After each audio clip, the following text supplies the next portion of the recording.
ಮನುಷ್ಯ ಭಾವಜೀವಿ. ತನ್ನ ಭಾವನೆಗಳನ್ನ ಜೊತೆಗಿರುವವರು ಅರ್ಥ ಮಾಡಿಕೊಳ್ಳುವಲ್ಲಿ ಸೋಲುತ್ತಿದ್ದಾಗ ಅವನು ಪ್ರಾಣಿ ಪಕ್ಷಿಗಳಲ್ಲಿ, ಗಿಡ ಮರಗಳಲ್ಲಿ ಅವನ್ನ ಹಂಚಿಕೊಳ್ಳತೊಡಗುತ್ತಾನೆ. ಆ ಪ್ರಾಣಿ ಪಕ್ಷಿಗಳು ನಮ್ಮ ಭಾವನೆಗಳನ್ನ ನಿಜವಾಗಿಯೂ ಅರ್ಥ ಮಾಡಿಕೊಳ್ಳಬಲ್ಲವು. ಆ ಅರ್ಥದಲ್ಲಿ ಅವು ಸಹ ಭಾವಜೀವಿಗಳೇ. ಈ ಮಾತಿಗೆ ಎಷ್ಟು ಉದಾಹರಣೆಗಳು, ಪುರಾವೆಗಳು ಇದ್ದೇ ಇವೆ. 10ನೇ ತರಗತಿಯ 3ನೇ ಪಾಠ ಗಿಲ್ಲುವಿನಲ್ಲೂ ಇಂಥ ವಿಷಯವನ್ನೇ ಪ್ರಸ್ತಾಪಿಸಲಾಗಿದೆ. ನಿಸ್ವಾರ್ಥ, ನಿಷ್ಕಲ್ಮಶ ಪ್ರೀತಿ ಯಾವ ಷರತ್ತುಗಳಿಲ್ಲದೆ ಈ ಪ್ರಾಣಿ ಪಕ್ಷಿಗಳು ನಮಗೆ ನೀಡಬಲ್ಲವು.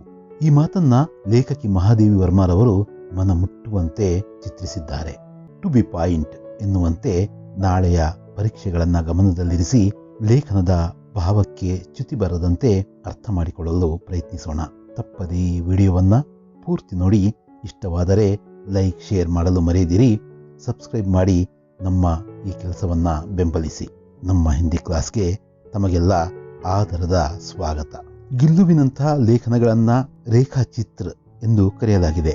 ಗಿಲ್ಲು ರೇಖಾಚಿತ್ರ, ಇದನ್ನು ನಾವು ನೆನಪಿನಲ್ಲಿರಿಸಿಕೊಳ್ಳಬೇಕು. ಸಂಕ್ಷಿಪ್ತವಾಗಿ ರಚನಾಕಾರರ ಪರಿಚಯ ಮಾಡಿಕೊಳ್ಳೋಣ. लेखिका का परिचय. ಮಹಾದೇವಿ ವರ್ಮಾಜಿ ವಿಶ್ವ ಸ್ತರ ಕಿ ಕವಯಿತ್ರಿ ಹೈ. ಮಹಾದೇವಿ ವರ್ಮಾರವರು ಭಾರತದ ಮಟ್ಟಿಗೆ ಅಲ್ಲ, ನಮ್ಮ ದೇಶದ ಮಟ್ಟಿಗಲ್ಲ, ವಿಶ್ವ ಮಟ್ಟದ ಕವಯಿತ್ರಿ ಅಂತ ಇಲ್ಲಿ ಹೇಳಲಾಗ್ತಾ ಇದೆ. ಉನ್ಹೆ ಆಧುನಿಕ್ ಮೀರಾ ಭಿ ಕಹಾ ಜಾತಾ ಹೈ. ಅವರನ್ನ ಆಧುನಿಕ ಮೀರಾಬಾಯಿ ಅಂತ ಸಹ ಕರೀತಾರೆ. ಉನ್ಕಾ ಜನ್ಮ 24 ಮಾರ್ಚ್ 1907 ಕೋ ಫರೂಖಾಬಾದ್ ಮೇ ಹುವಾ. ಅವರು ಫರೂಖಾಬಾದ್ ಎಂಬಲ್ಲಿ 24 ಮಾರ್ಚ್ 1907ಕ್ಕೆ ಜನಿಸ್ತಾರೆ. ಉನ್ಕಿ ಪಿತಾ ಗೋವಿಂದ್ ಪ್ರಸಾದ್ ವರ್ಮಾ ಅವ್ರ ಮಾತಾ ಹೇಮಾರಾಣಿ ಥಿ. ಅವರ ತಂದೆಯ ಹೆಸರು ಗೋವಿಂದ್ ಪ್ರಸಾದ್ ವರ್ಮಾ ಅಂತ ಹಾಗೂ ತಾಯಿಯ ಹೆಸರು ಹೇಮಾರಾಣಿ. उन्होंने प्रयाग के विश्वविद्यालय से संस्कृत में MA उपाधि प्राप्त कर प्रयाग के महिला विद्यापीठ में प्रधानाध्यापिका का पद संभाला. ಅವರು ಕಾಶಿ ವಿಶ್ವವಿದ್ಯಾಲಯದಲ್ಲಿ ಸಂಸ್ಕೃತ MA ಪದವಿಯನ್ನ ಪಡೆಯುತ್ತಾರೆ. ಪಡೆದು ಅದೇ ಪ್ರಯಾಗದಲ್ಲಿನ ಮಹಿಳಾ ವಿದ್ಯಾಪೀಠವೊಂದರ ಪ್ರಾಂಶುಪಾಲರಾಗ್ತಾರೆ, ಪ್ರಧಾನಾಧ್ಯಾಪಕರಾಗ್ತಾರೆ. महादेवी वर्मा जी ने गद्य और पद्य दोनों की रचना की है. इनकी प्रमुख रचनाएं हैं. ಮಹಾದೇವಿ ವರ್ಮಾ ಅವರು ಗದ್ಯ ಹಾಗೂ ಪದ್ಯ ಎರಡನ್ನು ಕೂಡ ರಚನೆ ಮಾಡಿದ್ದಾರೆ. ಅವರ ಪ್ರಮುಖ ರಚನೆಗಳನ್ನ ಇಲ್ಲಿ ನೋಡೋಣ. ಯಾಮ, ಸಂಧ್ಯಾಗೀತ್, ದೀಪ್ಶಿಖಾ, ನೀರ್ಜಾ, ನಿಹಾರ್, ಅತೀತ್ ಕೆ ಚಲಚಿತ್ರ, ಸ್ಮೃತಿ ಕಿ ರೇಖಾಯೆ, ಪಥ್ ಕೆ ಸಾಥಿ, ಮೇರಾ ಪರಿವಾರ್, ಶೃಂಖಲಾ ಕಿ ಕಡಿಯಾ ಆದಿ. ಇವೆಲ್ಲವೂ ಕೂಡ ಅವರ ರಚನೆಗಳು. महादेवी वर्मा जी को सेक्सरिया, मंगल प्रसाद, द्विवेदी पदक आदि अनेक पुरस्कार प्राप्त हैं. उनकी यामा के लिए ज्ञानपीठ पुरस्कार प्राप्त है. महादेवी वर्मा ಅವರಿಗೆ ಸಾಕಷ್ಟು ಪದಕಗಳು, ಪುರಸ್ಕಾರಗಳು, ಗೌರವ ಮಾನ್ಯತೆಗಳು ಅವರ ಸಾಹಿತ್ಯ ಸೇವೆಗೆ ದಕ್ಕಿವೆ. ಅವರ ಯಾಮ ಎಂಬ ಕೃತಿಗಾಗಿ ಜ್ಞಾನಪೀಠ ಪುರಸ್ಕಾರ ಸಹ ಸಿಕ್ಕಿದೆ. इस महान रचनाकार का निधन सितंबर सन 1987 को हुआ. ಈ ಮಹಾನ್ ರಚನೆಕಾರರ ಲೇಖಕಿಯ ನಿಧನ ಸೆಪ್ಟೆಂಬರ್ 1987ಕ್ಕೆ ಆಯಿತು. ಇವರು ಈ ಪಾಠದಲ್ಲಿ ಮುಖ್ಯವಾಗಿ ಪಶು ಪಕ್ಷಿಗಳ ನಿಷ್ಕಲ್ಮಶ ಪ್ರೀತಿಯನ್ನ ಚಿತ್ರಿಸುವುದಕ್ಕೆ ಪ್ರಯತ್ನಿಸಿದ್ದಾರೆ. ಗಿಲ್ಲು ಎಂಬ ಹೆಸರಿನ ಒಂದು ಸಣ್ಣ ಅಳಿಲನ್ನ ಅವರು ಸಾಕಿದ್ರು. ಅದರ ಬಗ್ಗೆ ಅವರ ಅನುಭವಗಳನ್ನ ಹಂಚಿಕೊಂಡಿದ್ದಾರೆ. ಈ ಪಾಠದ ಉದ್ದೇಶ ಸಹ ಅದೇ. ನಾವು ಹೇಗೆ ಪ್ರಾಣಿ ದಯೆಯನ್ನ ತೋರಬೇಕು, ಯಾಂತ್ರಿಕವಾದಂತಹ ಬದುಕಿನಿಂದ ಮುಕ್ತವಾಗಿ ಹೇಗೆ ಪಶು ಪಕ್ಷಿಗಳಲ್ಲೂ ಕೂಡ ನಾವು ಪ್ರೀತಿ ವಿಶ್ವಾಸವನ್ನ ತೋರಬೇಕು, ನಮ್ಮ ಜೀವನ ಶೈಲಿಯಲ್ಲಿ ಈ ಪ್ರಕೃತಿಯ ಭಾಗವಾಗಿರ್ತಕ್ಕಂಥ ಆ ಪ್ರಾಣಿ ಪಕ್ಷಿಗಳೊಂದಿಗೆ ನಾವು ಹೇಗೆ ಮುನ್ನಡೆಯಬೇಕು, ಹಾಗೂ ಲೇಖಕಿ ಮಹಾದೇವಿ ವರ್ಮಾರವರ ಈ ಪ್ರಾಣಿ ಪಕ್ಷಿಗಳ ಮೇಲಿರ ಪ್ರೀತಿಯನ್ನ ನಾವು ಪರಿಚಯಿಸಿಕೊಳ್ಳೋದಕ್ಕೆ ಒಂದೊಳ್ಳೆ ವೇದಿಕೆ ಈ ಲೇಖನ. ಪಾಠವನ್ನ ಆರಂಭಿಸೋಣ. ಪಾಠದ ಜೊತೆಗೇನೆ ಅದರ ವಿವರಣೆಯನ್ನು ಕೂಡ ಕೊಡೋ ಪ್ರಯತ್ನವನ್ನ ಮಾಡ್ತಾ ಇದ್ದೀನಿ. पाठ 3 गिल्लू. रचनाकार महादेवी वर्मा. अचानक एक दिन सवेरे कमरे से बरामदे में आकर मैंने देखा 2 कौवे एक गमले के चारों ओर चोंचों से छुआछुअल जैसा खेल खेल रहे हैं. ಅಕಸ್ಮಾತಾಗಿ, ಅಚಾನಕ್ಕಾಗಿ ಒಂದು ದಿನ ಬೆಳಿಗ್ಗೆ ತನ್ನ ರೂಮಿಂದ ಅಂಗಳಕ್ಕೆ ಬರ್ತಾರೆ ಲೇಖಕಿ ಮಹಾದೇವಿ ವರ್ಮಾರವರು. ಬಂದು ನೋಡ್ತಾರೆ, ಅಲ್ಲಿ 2 ಕಾಗೆಗಳು ಆ ಹೂವಿನ ಕುಂಡದ ಹತ್ರ ಏನೋ ಒಂದು ಜೂಟಾಟ ಅಂತೀವಲ್ಲ, ಕಣ್ಣ ಮುಚ್ಚಾಲೆ ಜೂಟಾಟ, ಈ ಎರಡೂ ಸೇರಿಸ್ತಕ್ಕಂಥ ಒಂದು ಆಟವನ್ನ ಛುವಾಛುವಲ್ ಅಂದ್ರೆ ಕಣ್ಣು ಮುಚ್ಚಿರ್ತಾರೆ. ಅವ್ರನ್ನ ತಾಗಿ ಓಡಿ ಹೋಗಿರ್ತಾರೆ. ಓಡಿ ಹೋಗಿ ಎಲ್ಲೋ ಒಂದ್ ಕಡೆ ಬಚ್ಚಿಟ್ಕೊಳ್ತಾರೆ. ಇವರು ಕಣ್ಣು ಮುಚ್ಕೊಂಡಿರೋರು ಕಣ್ಣು ತೆರೆದು ಅವ್ರನ್ನ ಹೋಗಿ ಮುಟ್ತಾರೆ. ಆ ತರದ ಆಟವನ್ನ ಈ ಕಾಗೆಗಳು ಆಡ್ತಾ ಇದ್ವಂತೆ. ಈ ಕಾಗೆಗಳ ಆಟ ಲೇಖಕಿಗೆ ಆ ಜೂಟಾಟವನ್ನ, ಆ ಕಣ್ಣ ಮುಚ್ಚಾಲೆ ಆಟವನ್ನ ನೆನಪಿಸುತ್ತೆ. यह काकभूषुंडी भी विचित्र पक्षी है, एक साथ समादरित, अनादरित, ಅತಿ ಸಮ್ಮಾನಿತ್, ಅತಿ ಅವಮಾನಿತ್. ಕಾಕಭೂಷುಂಡಿ ಅಂದ್ರೆ ಪಕ್ಷಿಗಳ ಎಲ್ಲ ಪಕ್ಷಿಗಳಿಗೂ ಗುರು ಅಂತ. ನಾವು ಸಾಮಾನ್ಯವಾಗಿ ಕಾಗೆಗಳನ್ನ ಸ್ವಲ್ಪ ಬುದ್ಧಿವಂತ ಪಕ್ಷಿ ಅಂತಾನೆ ಪರಿಗಣಿಸ್ತೀವಿ. ಚಿಕ್ಕ ಮಕ್ಕಳಾಗಿದ್ದಾಗ ಹೂಜಿಯಲ್ಲಿ ಹೇಗೆ ನೀರ್ ಕೆಳಗಡೆ ಇದ್ದದನ್ನ, ಕಲ್ಲಿನ ಹರಳುಗಳನ್ನ ಅದರಲ್ಲಿ ಹಾಕಿ ನೀರು ಮೇಲೆ ಬರೋದನ್ನ ಕಾದು ಹೇಗೆ ಆ ನೀರನ್ನ ಕುಡಿತು ಕಾಗೆ ಅಂತಕ್ಕಂಥದ್ದನ್ನ, ಮತ್ತೆ ಅದರ ಬುದ್ಧಿವಂತಿಕೆಯನ್ನ ನಾವು ನೋಡಿದೀವಿ. ದಾರಿಗಳಲ್ಲಿ, ಮೇನ್ ರೋಡ್ಗಳಲ್ಲಿ, ಹೆದ್ದಾರಿಗಳಲ್ಲಿ ಅವೇನ್ ಮಾಡ್ತವೆ, ಹೊಡೆಯೋದಕ್ಕಾಗದೇ ಇರ್ತಕ್ಕಂಥ ಕಾಯಿಯನ್ನ ತಂದು ಮೇಲಿಂದ ಹಾಕಿ, ಹೊಡೆದೋಗ್ದಿಲ್ಲ ಅಂದ್ರೆ ಯಾವ್ದಾದ್ರು ವಾಹನ ಅದ್ರ ಮೇಲೆ ಚಲಿಸಿದ ಮೇಲೆ ಅದ್ರ ಬಂದು ಅದ್ರೊಳಗಡೆ ಇರ್ತಕ್ಕಂತಹ ತಿರುಳನ್ನ ತಿನ್ನೋ ಕೆಲಸವನ್ನ ಈ ಕಾಗೆಗಳು ಮಾಡ್ತವೆ. ಅಂದ್ರೆ ಬುದ್ಧಿವಂತ ಕಾಗೆಗಳಾಗಿರೋದ್ರಿಂದ ಎಲ್ಲಾ ಪಕ್ಷಿಗಳಿಗೂ ಇದು ಗುರು ಅಂತ ಪುರಾಣಗಳಲ್ಲಿ ಹೇಳಲಾಗಿದೆ ಅಂತೆ. ಕಾಕಭೂಷುಂಡಿ ಅಂದ್ರೆ ಇಡೀ ಪಕ್ಷಿ ಕುಲಕ್ಕೆ ಗುರು ಅನ್ನೋ ಅರ್ಥ ಬರುತ್ತೆ. ಈ ರೀತಿಯ ವಿಚಿತ್ರ ಪಕ್ಷಿಯನ್ನ ಜನ ಗೌರವದಿಂದನೂ ಅಗೌರವದಿಂದನೂ, ಅತ್ಯಂತ ಗೌರವದಿಂದನೂ ಹಾಗೂ ಅತ್ಯಂತ ಅವಮಾನದಿಂದನೂ ಅವಮಾನಿಸಿ ಕೂಡ ನೋಡ್ತಾರೆ. ಹೇಗೆ ಅನ್ನೋದನ್ನ ಲೇಖಕಿ ಮುಂದಿನ ಪ್ಯಾರಾಗ್ರಾಫ್ ಅಲ್ಲಿ ವಿವರಿಸ್ತಾರೆ ನಮಗೆ. ಹಮಾರೆ ಬೇಚಾರೆ ಪುರಖೆ ನಾ ಗರುಡ್ ಕೆ ರೂಪ್ ಮೇ ಆ ಸಕ್ತೆ ಹೇ, ನಾ ಮಯೂರ್ ಕೆ, ನಾ ಹಂಸ್ ಕೆ. ಅಂದ್ರೆ ನಮ್ಮ ಪೂರ್ವಜರು ಗರುಡನ ರೂಪದಲ್ಲೂ ಬರಲ್ಲ, ನವಿಲಿನ ರೂಪದಲ್ಲೂ ಬರಲ್ಲ, ಹಂಸದ ರೂಪದಲ್ಲೂ ಬರಲ್ಲ. ಅವು ಬರಬೇಕು ಪಿತೃಪಕ್ಷದಲ್ಲಿ ಅಂದ್ರೆ ಯಾವ ರೂಪದಲ್ಲಿ ಬರ್ತಾರೆ ಅಂತಕ್ಕಂಥ ಮಾನ್ಯತೆ ಇದೆ. ಕಾಗೆಗಳ ರೂಪದಲ್ಲಿ ಬಂದು ನಾವು ಮಾಡುವ ಪಿಂಡ ಪ್ರದಾನವನ್ನ ನಾವು ಸ್ವೀಕರಿಸಿ ಹೋಗ್ತವೆ. ಅಂದ್ರೆ ನಮ್ಮ ಪೂರ್ವಜರೇ ಕಾಗೆ ರೂಪದಲ್ಲಿ ಬಂದು ಆ ಪಿಂಡ ಪ್ರದಾನವನ್ನ ಸ್ವೀಕರಿಸ್ತಾರೆ ಅಂತ ಒಂದು ನಂಬಿಕೆ ಇದೆ. ಆ ದೃಷ್ಟಿಯಲ್ಲಿ ಇವು ಅತ್ಯಂತ ಗೌರವದಿಂದ ನಾವು ಈ ಪಕ್ಷಿಗಳನ್ನ ನೋಡ್ತೀವಿ. उन्हें पितृपक्ष में हमसे कुछ पाने के लिए ಕಾಕ್ ಬಂದ್ಕರ್ ಹಿ ಅವತೀರ್ಣ ಹೋನ ಪಡ್ತಾ ಹೇ. ನಮ್ಮ ಪೂರ್ವಜರು ಕಾಗೆಯ ರೂಪದಲ್ಲೇ ಅವತೀರ್ಣ ಅಂದ್ರೆ ಪ್ರತ್ಯಕ್ಷರಾಗಬೇಕು, ಆ ರೂಪವನ್ನು ಧರಿಸಿ ನಮ್ಮ ಮುಂದೆ ಪ್ರಕಟಗೊಳ್ತಾರೆ.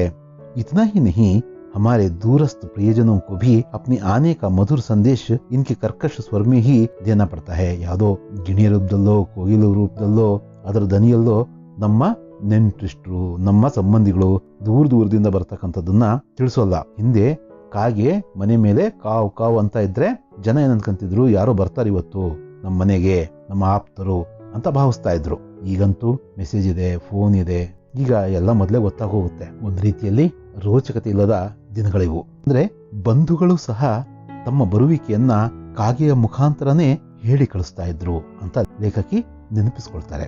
दूसरी ओर हम कौवा और काव काव करने को अवमानना का अर्थ में ही प्रयुक्त करते हैं. ಕಾಗೆ ತರ ಬಡ್ಕೊಳ್ತಾ ಇದೆಯಲ್ಲೋ ಅಂತ ನಾವು ಒಮ್ಮೊಮ್ಮೆ ಹೇಳ್ತೀವಿ. ಅಂದ್ರೆ ಅರ್ಥ, ಕಾಗೆಯನ್ನ ನಾವು ಅಟ್ ದ ಸೇಮ್ ಟೈಮ್ ಗೌರವಿಸ್ತೀವಿ, ಹಾಗೇನೆ ಅದನ್ನ ಅವಮಾನಿಸ್ತೀವಿ ಸಹ. ಇದೇ ವಿಷಯವನ್ನ ಇಲ್ಲಿ ಲೇಖಕಿ ಮಹಾದೇವಿ ವರ್ಮಾ ಅವರು ಹೇಳೋ ಪ್ರಯತ್ನವನ್ನ ಮಾಡ್ತಿದ್ದಾರೆ.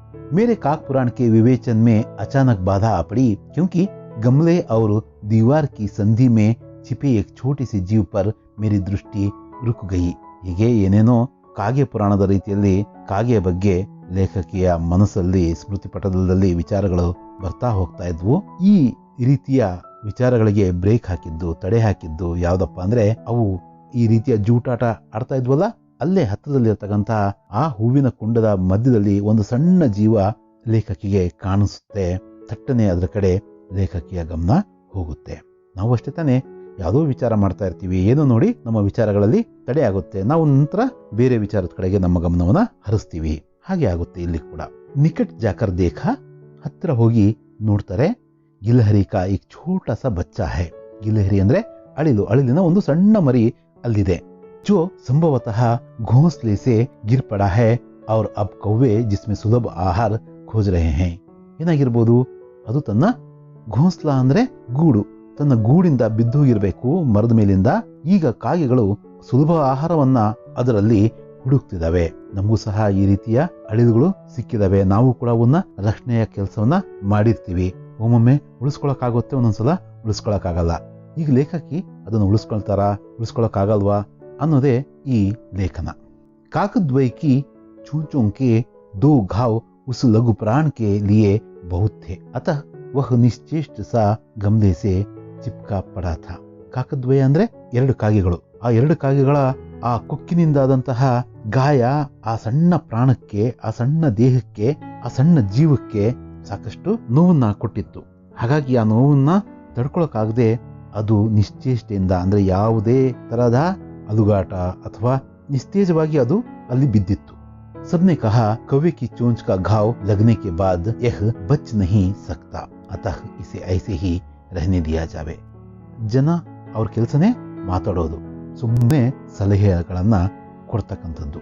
ಅವ್ರು ಹೇಳಿದ್ರು ಬಹಳ ಜನ, ಅಯ್ಯೋ ಕಾಗೆ ಕುಕ್ಕಿದೆ ಅಮ್ಮ, ಇದೇನು ಬದುಕಲ್ಲ, ಬಿಟ್ಬಿಡು ಅದನ್ನ, ಹಾಗೆ ಬಿಟ್ಬಿಡು, ಅದನ್ನ ರಕ್ಷಣೆ ಮಾಡೋದು, ಅದನ್ನ ಸಾಕೋ ಪ್ರಯತ್ನ ಮಾಡಬೇಡ, ಅದನ್ನ ಉಳಿಸ್ಕೊಳ್ಳೋ ಪ್ರಯತ್ನ ಮಾಡಬೇಡ ಅಂತ ಹೇಳಿದ್ರು. ಆದ್ರೆ ಲೇಖಕಿ ಕೇಳ್ತಾರ, ಪರಂತು मन नहीं माना, उसे हौले से उठाकर अपने कमरे में लाई, फिर रुई से रक्त पोंछकर घावों पर पेंसिलिन का मरहम लगाया. ಆದ್ರೆ ಮನ್ಸು ಒಪ್ಪಲಿಲ್ಲ. ನಾವು ಅಷ್ಟೇ, ಅವ್ರು ಹೇಳಿದ್ರು ಇವ್ರು ಹೇಳಿದ್ರು ಅಂತ ಅವ್ರಿವ್ರ ಮಾತುಗಳನ್ನ ಕೇಳಬಾರ್ದು. ನಮ್ಮ ಬುದ್ಧಿ ಹೇಳಿರೋ ಮಾತುಗಳನ್ನು ಕೂಡ ನಾವು ಕೇಳಬಾರ್ದು. ಮನಸ್ಸಿನ ಮಾತನ್ನ ಕೇಳಬೇಕು. ಮನಸ್ಸು ಯಾವತ್ತು ಒಳ್ಳೇದನ್ನೇ ಹೇಳುತ್ತೆ, ಅದೇ ಮಾತನ್ನ ನಾವು ಹೇಳಬೇಕು. ಸರಿ, ಅದನ್ನ ನಿಧಾನ, ಹೌಲೇಸಿ ಅಂದ್ರೆ ನಿಧಾನವಾಗಿ ತಗೊಳ್ತಾರೆ, ಅದಕ್ಕೆ ನೋವಾಗದ ರೀತಿಯಲ್ಲಿ ಅದನ್ನ ಎತ್ಕೊಳ್ತಾರೆ, ತಂದು ತಮ್ಮ ರೂಮಿಗೆ ಹಾಗೆ ಎತ್ಕೊಂಡು ತಮ್ಮ ರೂಮಿಗೆ ಬರ್ತಾರೆ. ಬಂದು ರುಯಿ ಅಂದ್ರೆ ಹತ್ತಿಯಿಂದ, ಕಾಟನ್ ಅಂತೀವದ, ಅದರಿಂದ ನಿಧಾನವಾಗಿ ಅದರ ಆ ಗಾಯಗಳಿಗಾದಂತಹ ರಕ್ತವನ್ನ ಒರೆಸ್ತಾರೆ. ಜೊತೆಗೆ ಪೆನ್ಸಿಲಿನ ಔಷಧಿಯನ್ನು ಕೂಡ ಅದರ ಮೇಲೆ ಹಚ್ತಾರೆ.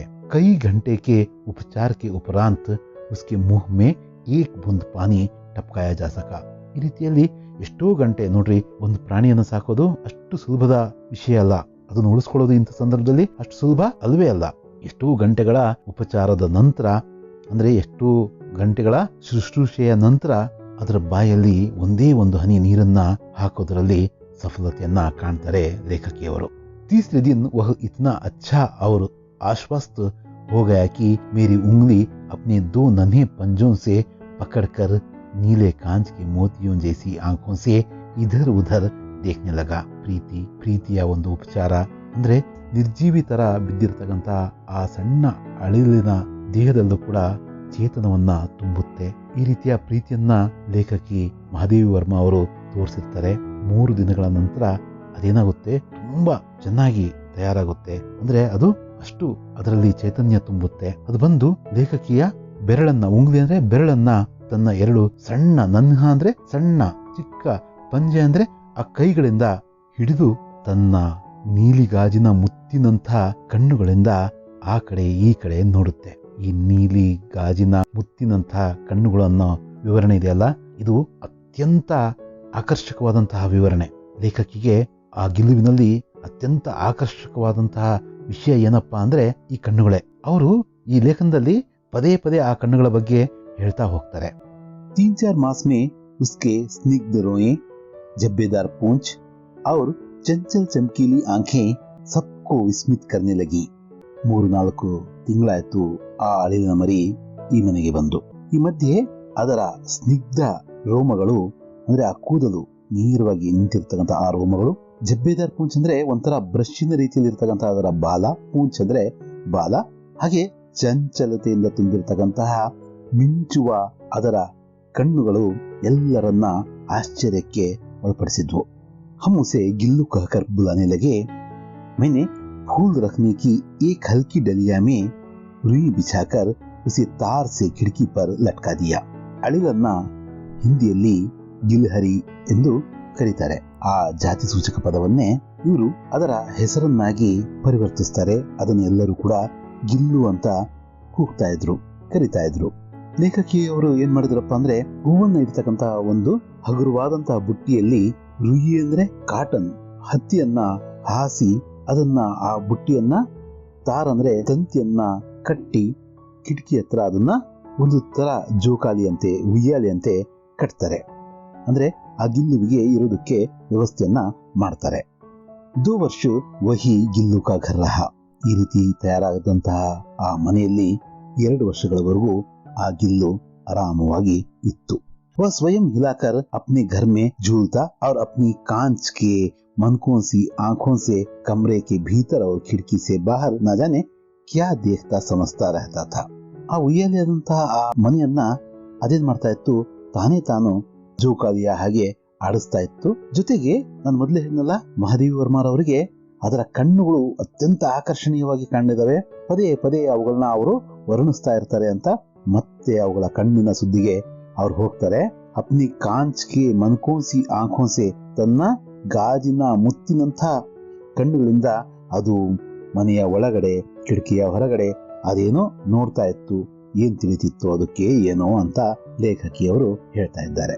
ಪರಂತು ಉಸ್ಕಿ ಸಮझदारी और कार्यकलाप पर सबको ಆಶ್ಚರ್ಯ ಹೋತಾ ಥಾ. ಮನೆಯಲ್ಲಿರುವ ಎಲ್ಲರಿಗೂ ಕೂಡ ಅದರ ಬುದ್ಧಿವಂತಿಕೆ ಬಗ್ಗೆ ಅದರ ಕೆಲಸ ಕಾರ್ಯಗಳ ಬಗ್ಗೆ ಸಾಕಷ್ಟು ಆಶ್ಚರ್ಯ ಆಗ್ತಾ ಇತ್ತು.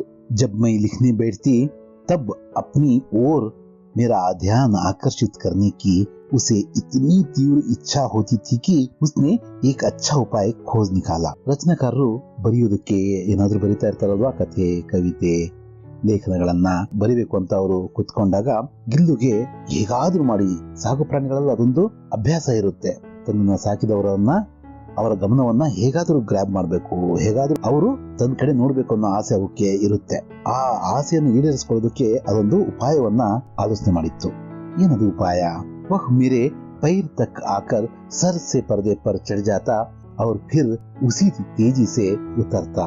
ಅದೇನ್ ಮಾಡ್ತಾ ಇತ್ತು, ಹತ್ತಿರಕ್ಕೆ ನಿಧಾನವಾಗಿ ಲೇಖಕಿಯ ಕಾಲ ಬಳಿ ಪಾದದ ಬಳಿ ಹೋಗ್ತಾ ಇತ್ತು. ಹಾಗೆ ಜೋರಾಗಿ ಹೋಗಿ ಪರದೆ ಮೇಲೆ ಹತ್ತಿ ಆ ಕಟ್ಟಡ ಮೇಲೆ ಹತ್ತಿ ಕೂರ್ತಾ ಇತ್ತು. ಮತ್ತೆ ಅಷ್ಟೇ ಫಾಸ್ಟ್ ಆಗಿ ಅದು ಇಳಿತಾ ಇತ್ತು. ಒಟ್ಟು ಏನಾದ್ರೂ ಮಾಡಿ ಲೇಖಕಿ ಅದರ ಕಡೆ ನೋಡ್ಬೇಕು, ಅದನ್ನ ಮಾತಾಡಿಸ್ಬೇಕು, ಇದು ಅದರ ಉದ್ದೇಶವಾಗಿತ್ತು. उसका यह दौड़ने का क्रम तब तक चलता जब तक मैं उसे पकड़ने के लिए ना उठती.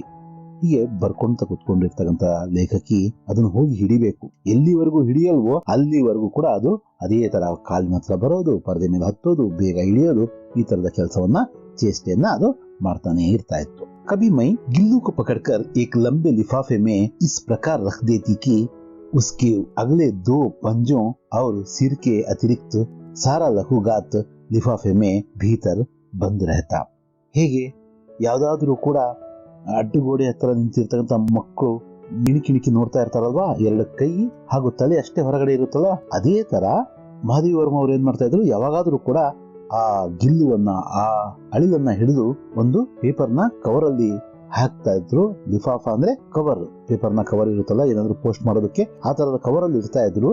ತಲೆ ಮತ್ತು ಕೈಗಳು ಮಾತ್ರ ಹೊರಗಡೆ ಇರ್ತಾ ಇದ್ವು, ಉಳಿದ ದೇಹ ಎಲ್ಲ ಆ ಕವರಿನ ಒಳಗಡೆ ಇರ್ತಾ ಇತ್ತು. इस अद्भुत स्थिति में कभी कभी घंटों मेज पर दीवार के सहारे खड़ा रहकर वह अपनी चमकीली आंखों से मेरा कार्यकलाप देखा करता. ಇದೇ ಅದ್ಭುತವಾದಂತ ಸ್ಥಿತಿಯಲ್ಲಿ ಕೆಲವೊಮ್ಮೆ ಗಂಟೆಗಟ್ಲೆ ಮೇಜಿನ ಮೇಲೆ ಆ ದಿವಾರ್ ಅಂದ್ರೆ ಗೋಡೆಗೆ ತಾಗಿ ಅದೇನ್ ಮಾಡ್ತಾ ಇತ್ತು, ಹೀಗೆ ನೋಡ್ತಾ ಲೇಖಕಿ ಏನ್ ಮಾಡ್ತಿದ್ದಾರೆ, ಏನ್ ಬರೀತಿದ್ದಾರೆ ಅನ್ನೋ ರೀತಿಯಲ್ಲಿ ಮತ್ತೆ ಲೇಖಕಿ ಅದರ ಕಣ್ಣುಗಳನ್ನ ವಿವರಿಸ್ತಾ ಇದ್ದಾರೆ.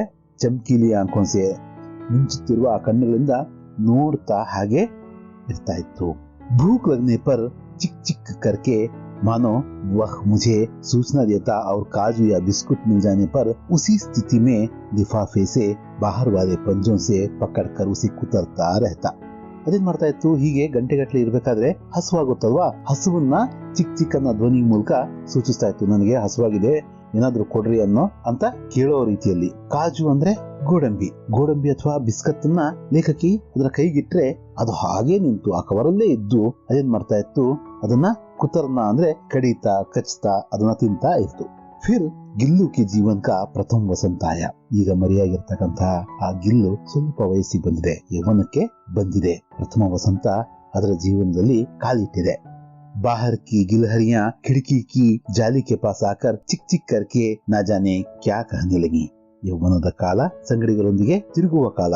ಆಗ ಮನುಷ್ಯರಾಗಿರ್ಲಿ ಪ್ರಾಣಿಗಳೇ ಆಗಿರ್ಲಿ ಸಂಗಾತಿಗಳು ಫ್ರೆಂಡ್ಸ್ ಜಾಸ್ತಿ ಆಗ್ತಾರೆ. ಹೊರಗಡೆಯಿಂದ ಬಂದಂತಹ ಅಳಿಲುಗಳು, ಆ ಮರದ ಮೇಲೆ ಇದ್ದಂತಹ ಅಳಿಲುಗಳು ಬಂದು ಏನೋ ಕರಿತಾ ಇದ್ವು. ಈ ಕಿಟಕಿ ಹತ್ರ, ಅದರ ಮನೆಯ ಕಿಟಕಿ ಹತ್ರ ಇತ್ತಲ್ವಾ, ಆ ಕಿಟಕಿ ಹತ್ರ ಬಂದು ಏನೋ ಮಾತಾಡ್ತಾ ಇದ್ವು, ಏನೋ ವಿಚಾರ ವಿನಿಮಯ ಮಾಡ್ಕೊಳ್ತಾ ಇದ್ವು. गिल्लू को जाली के पास बैठकर अपनेपन से बाहर झांकते देखकर मुझे लगा कि इसे मुक्त करना आवश्यक है. ಇದನ್ನ ಸೂಕ್ಷ್ಮವಾಗಿ ಸೂಕ್ಷ್ಮ ಮನಸ್ಸಿನ ಮಹಾದೇವಿ ವರ್ಮ ಅವರು ನೋಡ್ತಾರೆ. ಅವ್ರು ಅನ್ಕೊಳ್ತಾರೆ, ಈಗ ಇದನ್ನ ನಾನು ಮುಕ್ತವನ್ನಾಗಿಸ್ಬೇಕು, ಇದು ಹೀಗೆ ಕಿಟಕಿ ಒಳಗಡೆ ಇರೋದಲ್ಲ, ಇದನ್ನ ಹೊರಗಡೆ ಬಿಡಬೇಕು, ಬಂಧ ಮುಕ್ತವನ್ನಾಗಿ ಮಾಡಬೇಕು ಅಂತ ಅನ್ನಿಸ್ತು ಅವ್ರಿಗೆ. मैंने कीले निकालकर जाली का एक कोना खोल दिया और उस मार्ग से गिल्लू ने बाहर जाने पर सचमुच ही मुक्ति की सांस ली. ಎಷ್ಟೇ ಗೋಡಂಬಿ ಸಿಕ್ಕರು, ಬಿಸ್ಕತ್ ಸಿಕ್ಕರು, ಕೊನೆಗೆ ಸ್ವತಂತ್ರವಾದಂತಹ ಸ್ವಚ್ಛಂದವಾದಂತಹ ಗಾಳಿ ಬೇಕೇ ಬೇಕು. ಅದನ್ನ ಮನಗಂಡಂತಹ ಲೇಖಕಿ ಏನ್ ಮಾಡ್ತಾರೆ, ಅಲ್ಲಿರ್ತಕ್ಕಂಥ 2 ಮೊಳೆಗಳನ್ನ, ಕೀಲಿ ಅಂದ್ರೆ ಮೊಳೆಗಳನ್ನ ತೆಗೆದು ಆ ಕಿಟಕಿಗೆ ಹಾಕಿರ್ತಕ್ಕಂತಹ ಜಾಲಿ ಅಂದ್ರೆ ಒಂಥರ ಸೊಳ್ಳೆ ಬರದ ರೀತಿಯಲ್ಲಿ ನಾವು ಅದನ್ನ ಬಲೆ ತರದ್ದು ಹಾಕಿರ್ತೀವಲ್ವಾ, ಅದನ್ನ ಏನ್ ಮಾಡ್ತಾರೆ, ಸರಿಸ್ತಾರೆ, ಸ್ವಲ್ಪ ಜಾಗ ಮಾಡ್ಕೊಡ್ತಾರೆ, ಅಳಿಲು ಓಡಾಡ್ಲಿಕ್ಕೆ ಒಂದು ಸ್ವಲ್ಪ ಜಾಗ ಮಾಡ್ಕೊಡ್ತಾರೆ. ಆಗ ಅದು ಹೊರಗಡೆ ಹೋಗುತ್ತೆ. ನಿಜವಾಗ್ಲೂ ಕೂಡ ಮುಕ್ತತೆಯ ಒಂದು ಸ್ವಚ್ಛಂದ ಉಸಿರನ್ನ ಅದು ತಗೊಳುತ್ತೆ. इतने छोटे जीव को घर में पले कुत्ते बिल्लियों से बचाना भी एक समस्या ही थी.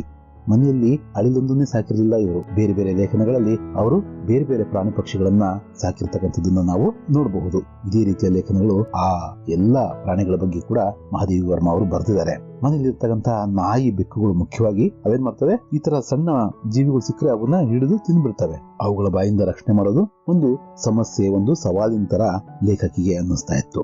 मेरे कमरे से बाहर जाने पर वह भी खिड़की की खुली जाली की राह बाहर चला जाता और दिन भर गिलहरियों के झुंड का नेता बना हर ढाल पर उछलता कूदता रहता और ठीक 4 बजे वह खिड़की से भीतर आकर अपने झूले में झूलने लगता. ಇವರು ಆ ರೂಮಿಂದ ಹೊರಗಡೆ ಹೋದ ತಕ್ಷಣನೇ ಅದು ಕೂಡ ತನ್ನ ದಾರಿಯನ್ನು ಹಿಡಿದು ಹೊರಗಡೆ ಹೋಗ್ತಾ ಇತ್ತು.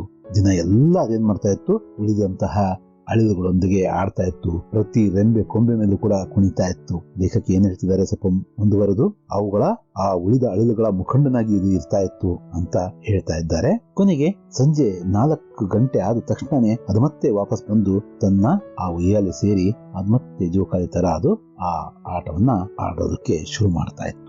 मुझे चौंकाने की इच्छा उसमें ना जाने कब और कैसे उत्पन्न हो गई थी. कभी फूलदान के फूलों में छिप जाता, कभी पर्दे की चुन्नट में और कभी सोनजूही की पत्तियों में. ಅಂದ್ರೆ ಗಾಬರಿಗೊಳಿಸೋದು, ಲೇಖಕಿಯನ್ನ ಗಾಬರಿಗೊಳಿಸ್ತಕ್ಕಂತಹ ಒಂದು ಚಟುತ್ತರ, ಅದಕ್ಕೆ ಆಸೆ ಅದರಲ್ಲಿ ಇರ್ತಾ ಇತ್ತು. ಅದು ಯಾವಾಗಿಂದ ಸ್ಟಾರ್ಟ್ ಆಯ್ತು ಅನ್ನೋದು ಲೇಖಕಿಗೆ ನೆನಪಿಲ್ಲ, ಆದ್ರೆ ಅದು ಹಾಗೆ ಮಾಡ್ತಾ ಇದ್ದಂತೂ ನಿಜ. ಅದೇನ್ ಮಾಡ್ತಾ ಇತ್ತು, ಒಮ್ಮೊಮ್ಮೆ ಫೂಲ್ದಾನ್ ಅಂದ್ರೆ ಆ ಹೂ ಕುಂಡದ ಹೂಗಳ ಮಧ್ಯದಲ್ಲಿ, ಕೆಲವೊಮ್ಮೆ ಆ ಪರದೆಯ ಆ ನೆರಿಗೆಗಳಲ್ಲಿ, ಚುನ್ನಟ್ ಅಂದ್ರೆ ಆ ನೆರಿಗೆಗಳ ಮಧ್ಯದಲ್ಲಿ, ಹಾಗೆ ಕೆಲವೊಮ್ಮೆ ಸೋಂಜುಹಿ ಅಂದ್ರೆ ಒಂದು ಬಗೆಯ ಮಲ್ಲಿಗೆಯ ಬಳ್ಳಿಯ ಆ ಎಲೆಗಳ ಹಿಂದೆ ಅದು ಅಡಗಿ ಕೂತು ಲೇಖಕಿ ಅದನ್ನ ಹುಡುಕ್ಬೇಕು. ಆ ರೀತಿಯ ಒಂದು ವ್ಯವಸ್ಥೆಯನ್ನ ಅದು ಮಾಡ್ಕೊಂಡಿತ್ತು. मेरे पास बहुत से पशु पक्षी हैं और उनका मुझसे लगाव भी कम नहीं है, परंतु उनमें से किसी को मेरे साथ मेरे थाली में खाने की हिम्मत हुई है ऐसा मुझे स्मरण नहीं आता. ನಾವು ಮೊದಲೇ ಮಾತಾಡಿದ ರೀತಿಯಲ್ಲಿ ಲೇಖಕಿಯವರು ಈ ಪಶು ಪಕ್ಷಿಗಳ ಪ್ರೇಮಿಯಾಗಿದ್ರವರು. ಸಾಕಷ್ಟು ಪ್ರಾಣಿ ಪಕ್ಷಿಗಳನ್ನ ಅವರು ಸಾಕಿದ್ರು. ಆದ್ರೆ ಅವ್ಯಾವು ಕೂಡ ಇವ್ರು ಊಟ ಮಾಡ್ಬೇಕಾದ್ರೆ ಅವರ ತಟ್ಟೆಯಲ್ಲಿ ಬಂದು ಅವ್ರ ಜೊತೆಗೆ ಕುತ್ಕೊಂಡು ಊಟ ಮಾಡುವಂತಹ ಧೈರ್ಯ ಮಾಡ್ತಾ ಇರಲಿಲ್ಲ, ಅವರ ತಟ್ಟೆಗೆ ಬಾಯಿ ಹಾಕುವಂತ ಧೈರ್ಯ ಮಾಡ್ತಾ ಇರಲಿಲ್ಲ. ಆದ್ರೆ ಕಿಲ್ಲು ಮಾತ್ರ ಅದಕ್ಕೆ ಅಪವಾದವಾಗಿತ್ತು. ಬಂದದು ನೇರ ಲೇಖಕಿಯ ತಟ್ಟೆ ಹತ್ರಕ್ಕೆ ಬಂದು ಆ ತಟ್ಟೆಗೆ ಬಾಯಿಯನ್ನ ಹಾಕ್ತಾ ಇತ್ತು. गिल्लू उसमें अपवाद था. मैं जैसे ही खाने के कमरे में पहुंचती, वह खिड़की से निकलकर आंगन की दीवार बरामदा पार करके मेज पर पहुंच जाता और मेरी थाली में बैठ जाना चाहता. ಮೊದಲೇ ಹೇಳಿದ ಹಾಗೆ ಗಿಲ್ಲು ಅದಕ್ಕೆ ಅಪವಾದ. ಅದು ನೇರವಾಗಿ ಎಲ್ಲಿದ್ರೂ ಕೂಡ ಆ ಗೋಡೆಯನ್ನ ಹತ್ತಿ ಇಳಿದು ಆ ಅಂಗಳವನ್ನು ದಾಟಿ ಅದೇನ್ ಮಾಡ್ತಾ ಇತ್ತು, ನೇರ ಟೇಬಲ್ ಹತ್ತಿ ಆ ತಟ್ಟೆ ಹತ್ರ ಬಂದು ಅದಕ್ಕೆ ಬಾಯನ್ನು ಹಾಕುವಂತ ಕೆಲಸವನ್ನ ಮಾಡ್ತಾ ಇತ್ತು. ಅಷ್ಟೇ ಅಲ್ಲ, ಒಮ್ಮೊಮ್ಮೆ ಆ ತಟ್ಟೆಯಲ್ಲಿ ಹೋಗಿ ಕುತ್ಕೊಳ್ತಾ ಇತ್ತದು. बड़ी कठिनाई से मैंने उसे थाली के पास बैठना सिखाया, जहां बैठकर वह मेरी थाली में से एक एक चावल उठाकर बड़ी सफाई से खाता रहता.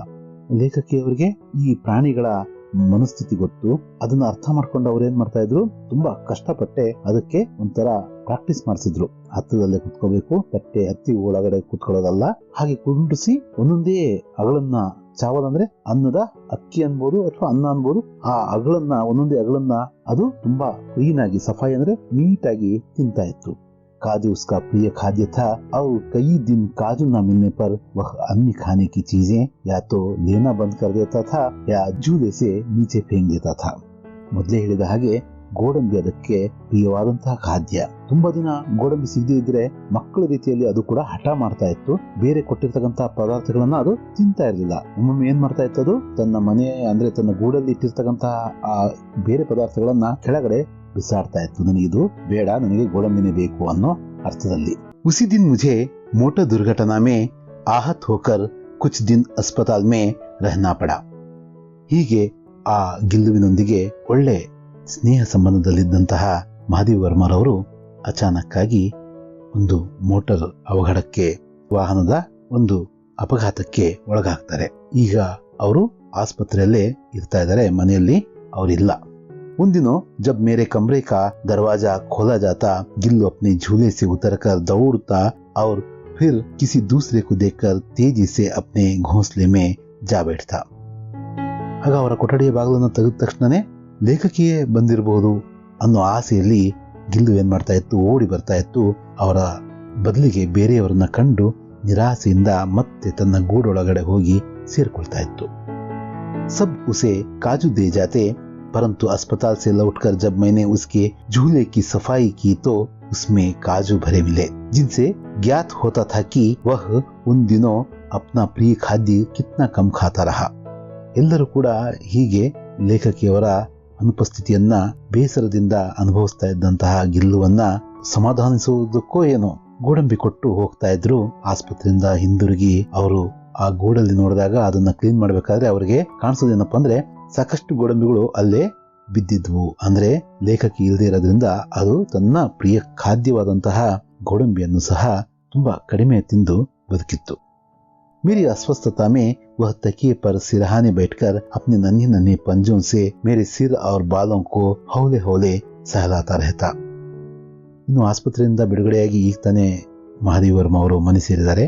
ಇನ್ನು ಅವರು ಅಷ್ಟು ಸಂಪೂರ್ಣವಾಗಿ ಗುಣಮುಖರಾಗಿಲ್ಲ, ಅಥವಾ ಬೇರೆ ಜ್ವರದ ಕಾರಣದಿಂದನೋ ಕಾಯಿಲೆ ಕಾರಣದಿಂದನೋ ಅವರು ಹಾಸಿಗೆಯಲ್ಲಿದ್ದಾಗ ಯಾವ ರೀತಿಯಲ್ಲಿ ಅಳಿಲು ಬಂದು, ಅಂದ್ರೆ ಈ ಗಿಲ್ಲು ಬಂದು ಅವರ ಆರೈಕೆಯಲ್ಲಿ ತೊಡಗ್ತಾ ಇತ್ತು, ಅವ್ರಿಗೆ ಹೇಗೆ ಸಮಾಧಾನಿಸ್ತಾ ಇತ್ತು ಅನ್ನೋದನ್ನ ಇಲ್ಲಿ ಮಹಾದೇವ್ ವರ್ಮ ಅವರು ವಿವರಿಸಿದ್ದಾರೆ.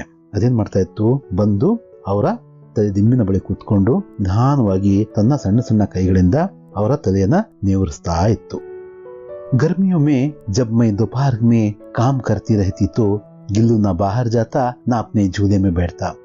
ಅಂದ್ರೆ ಬೇಸಿಗೆ ದಿನಗಳಲ್ಲಿ ಹೆಚ್ಚು ಸೆಕಿದ್ದಂತ ಸಂದರ್ಭದಲ್ಲಿ ಮಧ್ಯಾಹ್ನದ ಹೊತ್ತಲ್ಲಿ ತನ್ನ ಕೆಲಸದಲ್ಲಿ ತೊಡಗಿದ್ದಾಗ ಗಿಲ್ಲು ಹೊರಗಡೆನು ಹೋಗದೆ ತನ್ನ ಗೂಡಲ್ಲೂ ಹೋಗಿ ಕೂರದೆ ಏನ್ ಮಾಡ್ತಾ ಇತ್ತು, ವಹ್ ಮೇರೆ ಪಾಸ್ ರಹಿ ಸುರಾಹಿ ಪರ್ ಲೇಟ್ ಜಾತಾ ಅವ್ರ ಇಸ್ ಪ್ರಕಾರ ಸಮೀಪ್ ಬಿ रहता ಅವ್ರ ठंडक में भी रहता. ಅದೇನ್ ಮಾಡ್ತಾ ಇತ್ತು, ಹತ್ತಿರದಲ್ಲಿ ಇರ್ತಂತಹ ಒಂದು ನೀರಿನ ಗಡಿಗೆ ಅದರ ಹತ್ರ ಇರ್ತಾ ಇತ್ತು. ಹೀಗೆ ಅದು ತಣ್ಣಗೂ ಇರ್ತಾ ಇತ್ತು, ಜೊತೆಗೆ ಲೇಖಕಿಯ ಹತ್ತಿರ ಅವರ ಸಮೀಪದಲ್ಲೇ ಇರೋ ರೀತಿಯಲ್ಲೂ ಕೂಡ ನೋಡ್ಕೊಂಡಿತ್ತು. ಅಷ್ಟೊಂದು ಬುದ್ಧಿವಂತ ಪ್ರಾಣಿ ಅದು. गिलहरियों के जीवन की अवधि 2 वर्ष से अधिक नहीं होती, अतः गिल्लू की जीवन यात्रा का अंत आ ही गया. ಬಾಲ್ಯ ಆಯ್ತು, ಯೌವನ ಆಯ್ತು, ಈಗ ತನ್ನ ಜೀವಿತಾವಧಿಯ ಕೊನೆಯ ಹಂತಕ್ಕೆ ಬಂದು ಗಿಲ್ಲು ತಲುಪಿದೆ. ಸಾಮಾನ್ಯವಾಗಿ ಅಳಿಲುಗಳ ಜೀವಿತಾವಧಿ 2 ವರ್ಷಗಳು. ಈಗಾಗಲೇ 2 ವರ್ಷಗಳು ಕಳೆದಿವೆ. ಹೀಗಾಗಿ ಗಿಲ್ಲು ತನ್ನ ಜೀವನ ಯಾತ್ರೆಯ ಕೊನೆಯ ಹಂತಕ್ಕೆ ಬಂದು ತಲುಪಿದೆ. ದಿನ ಭರ್ ಉಸ್ನೆ ನಾ ಕುಚ್ ಖಾಯಾ ನಾ ವಹ ಬಾಹರ್ ಗಯಾ. ಪ್ರತಿದಿನದಂತೆ ಹೊರಗಡೆ ಹೋಗೋದಾಗ್ಲಿ ಏನಾದ್ರೂ ತಿನ್ನೋದಾಗ್ಲಿ ಅವತ್ತದು ಮಾಡಲಿಲ್ಲ. पंजे इतने ठंडे हो रहे थे कि मैंने जाग कर हीटर जलाया और उसे उष्णता देने का प्रयत्न किया. ಅದರ ಕೈಗಳು ತಣ್ಣಗೆ ಆಗ್ತಾ ಇದ್ವು. ಲೇಖಕಿ ಏನ್ ಮಾಡ್ತಾರೆ, ಎಚ್ಚರಗೊಳ್ತಾರೆ. ರಾತ್ರಿ ಅನ್ಸುತ್ತೆ, ನಿದ್ದಿಂದ ಎಚ್ಚರಗೊಂಡು ಅವ್ರೇನ್ ಮಾಡ್ತಾರೆ, ಹೀಟರ್ನ ಆನ್ ಮಾಡ್ತಾರೆ. ಏನಾದ್ರೂ ಮಾಡಿ ಅದಕ್ಕೆ ಬೆಚ್ಚಿಗಿಡೋ ಪ್ರಯತ್ನವನ್ನ ಅವರು ಮಾಡ್ತಾರೆ. ಪರಂತು ಪ್ರಭಾತ್ ಕಿ ಪ್ರಥಮ್ ಕಿರಣ್ ಕೆ ಸಾಥ್ ಹಿ ವಹ ಚಿರನಿದ್ರಾ ಮೇ ಸೋ ಗಯಾ. ಆದ್ರೆ ಏನ್ ಮಾಡೋದು, ವಿಧಿಲಿಖಿತ. ಅಂದಿನ ಬೆಳಗಿನ ಜಾವ ಸೂರ್ಯನ ಮೊದಲ ಕಿರಣಗಳೊಂದಿಗೆ ಅದು ಸಹ ಚಿರನಿದ್ರೆಗೆ ಜಾರ್ತು, ತನ್ನ ಜೀವನ ಯಾತ್ರೆಯನ್ನ ಮುಗಿಸ್ತು. उसका झूला उतार कर रख दिया गया है और खिड़की की जाली बंद कर दी गई है, परंतु गिलहरियों की नई पीढ़ी जाली के उस पार चिक चिक करती ही रहती है और सोंजुही खिलती ही रहती है. ಅದರ ಜೋಕಾಲಿಯಂತಹ ಗೂಡನ್ನ ಇಳಿಸಿ ಒಂದೆಡೆ ಇಡಲಾಗಿದೆ. ಆ ಕಿಟಕಿಯಲ್ಲಿ ದಾರಿ ಮಾಡಿದ್ರಲ್ಲ, ಆ ಬಲೆಯನ್ನ ಸರಿಸಿ ಅದನ್ನ ಮತ್ತೆ ಸರಿಪಡಿಸಲಾಗಿದೆ. ಅಂದ್ರೆ ಅದರ ನೆನಪುಗಳು ನಿಧಾನಕ್ಕೆ ಮರೆಯಾಗ್ತಾ ಇದಾವೆ. ಆದ್ರೆ ಅಳಿಲುಗಳ ಹೊಸ ಪೀಳಿಗೆ ಆ ಬಲೆಯ ಆಚೆಗೆ, ಆ ಕಿಟಕಿಯ ಆಚೆಗೆ ಚಿಕ್ ಚಿಕ್ ಅಂತ ಓಡಾಡ್ತಾ ಇದಾವೆ. ಹಾಗೇನೆ ಆ ಸೋಂಜುಹಿ ಅಂದ್ರೆ ಒಂದು ಬಗೆಯ ಬಳ್ಳಿಯಲ್ಲಿ ಆ ಹೂಗಳು ಅರಳ್ತಾನೆ ಇದಾವೆ. ಸೋಂಜುಹಿ ಕಿ ಲತಾ ಕಿ ನೀಚೆ ಗಿಲ್ಲು ಕಿ ಸಮಾಧಿ ಹೈ. ಅದೇ ಆ ಬಳ್ಳಿಯ ಕೆಳಗಡೆನೆ ಗಿಲ್ಲುವಿನ ಸಮಾಧಿ ಇದೆ. ಇಸ್ಲಿಯೇ ಭಿ ಕಿ ಉಸೆ ವಹ लता सबसे अधिक प्रिय थी, इसलिए भी कि वह लघुघात का किसी वासंती दिन जूही के पीताभ छोटे फूल के रूप में खिल जाने का विश्वास मुझे संतोष देता है. ಗಿಲ್ಲುವನ್ನ ಅಲ್ಲೇ ಯಾಕೆ ಸಮಾಧಿ ಮಾಡಲಾಗಿದೆ, ಅಲ್ಲೇ ಯಾಕೆ ಮಣ್ಣಿಗೆ ಕೊಡಲಾಗಿದೆ ಅಂದ್ರೆ ಅದು ಅದಕ್ಕೆ ಪ್ರಿಯವಾದಂತಹ ಸ್ಥಳ. ಆ ಬಳ್ಳಿಗೆ ಅದು ತುಂಬಾ ಇಷ್ಟಪಡ್ತಾ ಇತ್ತು. ಮತ್ತೆ ಇನ್ನೊಂದು ಕಾರಣ ಕೂಡ ಏನಪ್ಪಾ ಅಂದ್ರೆ ಅದರ ಲಘುಘಾತ್ ಅಂತ ಹೇಳಿದರೆ ಅದರ ಸಣ್ಣ ಶರೀರ ಯಾವತ್ತೂ ಒಂದು ಒಳ್ಳೆಯ ದಿನ ಅದರ ಆ ಬಳ್ಳಿಯ ಹೂವಾಗಿ ಅರಳುತ್ತೇನೋ ಎಂಬ ವಿಶ್ವಾಸ ಕೂಡ ಲೇಖಕಿಗೆ ಇದೆ. ಅಂದ್ರೆ ಇದನ್ನ ಯೋಚಿಸ್ತಾನೆ ಲೇಖಕಿಗೆ ಒಂದು ರೀತಿಯ ಸಂತೋಷ ಆಗ್ತಾ ಇತ್ತು. ಆ ಅರಳುವ ಹೂಗಳಲ್ಲಿ ಅವರೇನ್ ಮಾಡ್ತಾ ಇದ್ರು, ಗಿಲ್ಲುವನ್ನ ಹುಡುಕುವ ಪ್ರಯತ್ನ ಮಾಡ್ತಾ ಇದ್ರು. ಮಕ್ಕಳೇ, ಜೀವನ್ ಮರಣದ ಈ ಮಾತುಗಳು ಹೆಚ್ಚಿಗೆ ಆಡೋದು ಬೇಡ. ಒಟ್ಟಿನಲ್ಲಿ ಗಿಲ್ಲುವಿನ ಹುಟ್ಟಿನಿಂದ ಅಂದ್ರೆ ಲೇಖಕಿಗೆ ಅದು ಸಿಕ್ಕಾಗ ಚಿಕ್ಕ ಮರಿ, ಅಂದಿನಿಂದ ಅದರ ಕೊನೆಯವರೆಗಿನ ಅದರದೊಂದಿಗಿನ ಒಡನಾಟವನ್ನ ಮಹಾದೇವಿ ವರ್ಮ ಅವರು ತುಂಬಾ ವಿಶೇಷವಾಗಿ ಚಿತ್ರಿಸಿದ್ದಾರೆ. ನೀವು ಕೂಡ ಯಾವುದಾದ್ರೂ ಕೂಡ ಸಣ್ಣ ಪ್ರಾಣಿ ಪಕ್ಷಿಗಳನ್ನ ನಿಮ್ಮ ಮನೆಯಲ್ಲಿ ಸಾಕಿರ್ತೀರ ತಾನೆ, ಅದ್ರ ಬಗ್ಗೆ ಕೂಡ ಒಂದು ಲೇಖನ ಬರೆದು ವಿವರಣೆ ಕೊಟ್ಟು ನೋಡಿ, ತುಂಬಾ ಚೆನ್ನಾಗಿರುತ್ತೆ. ಇದು ಈ ಪಾಠದ ವಿವರಣೆ ಮಕ್ಕಳೇ. ನಿಮಗೆ ಅರ್ಥ ಆಗಿದೆ ಅಂತ ನಾನು ಭಾವಿಸ್ತೀನಿ. ಇದೇ ರೀತಿಯಲ್ಲಿ ಇನ್ನಿತರೆ ಪಾಠಗಳ ವಿವರಣೆ ಕೂಡ ನಮ್ಮ ಹಿಂದಿ ಕ್ಲಾಸ್ ಚಾನಲ್ನಲ್ಲಿ ಇದಾವೆ. ನೋಟ್ಸ್ ಸಹ ವಿವರಣೆ ಮಾಡುವಂತ ಕೆಲಸವನ್ನ ಮಾಡಿದ್ದೀನಿ. ಅವೆಲ್ಲದರ ಲಿಂಕ್ ಕೆಳಗಡೆ ಡಿಸ್ಕ್ರಿಪ್ಷನ್ ನಲ್ಲಿ ಇದೆ. ಒಮ್ಮೆ ನೋಡಿ, ಸರಿ ಅನ್ಸಿದ್ರೆ ಲೈಕ್ ಮಾಡಿ, ನಿಮ್ಮ ಸಹಪಾಠಿಗಳೊಂದಿಗೆ ನಿಮ್ಮ ಫ್ರೆಂಡ್ಸ್ ಜೊತೆಗೆ ಶೇರ್ ಮಾಡಿ. ಚಾನೆಲ್ ಅನ್ನ ಇನ್ನೂ ಸಬ್ಸ್ಕ್ರೈಬ್ ಮಾಡದೇ ಇದ್ರೆ ತಪ್ಪದೆ ಸಬ್ಸ್ಕ್ರೈಬ್ ಮಾಡಿ ಬೆಂಬಲಿಸಿ. ಧನ್ಯವಾದಗಳು.